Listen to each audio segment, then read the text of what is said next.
डांग सापुतारा से सूरत जा रही पर्यटकों से भरी निजी लग्जरी बस पलटी। 108 की टीम मौके पर। गुजरात के एकमात्र हिल स्टेशन माने जाने वाले सापुतारा की सड़क पर अक्सर दुर्घटनाएं होती रहती है। आज भी सूरत के पर्यटकों से भरी एक बस सापुतारा घाट पर दुर्घटनाग्रस्त हो गई। प्रारंभिक विवरण के अनुसार लगभग 65 पर्यटकों ने सूरत स्थित बाबा सीताराम ट्रैवल्स की एक निजी लग्जरी बस में सापुतारा की यात्रा की, जहां से लौटते समय घाट पर चालक का स्टीयरिंग से नियंत्रण खो जाने से बस पलट गई, जिसके चलते दुर्घटना स्थल पर लोगों की भीड़ जमा हो गई है।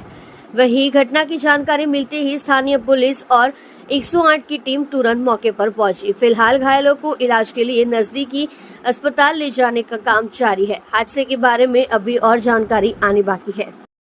समय में एक लग्जरी बस जो सूरत थी આવતી હતી GJ5 ની એ બસ સાપુતારામાં એ લોકો ફરવા આવેલા હતા ને સાપુતારાથી નીચે ઉતરતી વખતે માલેગામ પાસે ઘાટ છે એ ઘાટની અંદર ખાઈમાં ખાબકી પડી હતી।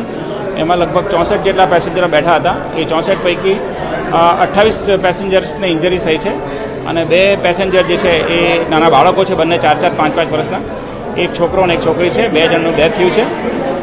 28 પૈકી 4 જણા જે છે એ 4 જણા થોડા વધારે સિરિયસ હોવાથી એ લોકોને આહવા હોસ્પિટલ ખાતે રિફર કરવામાં આવ્યા છે અને બાકીના જે 34 જણા છે એ લોકોને કોઈ ઇન્જરી થઈ નથી।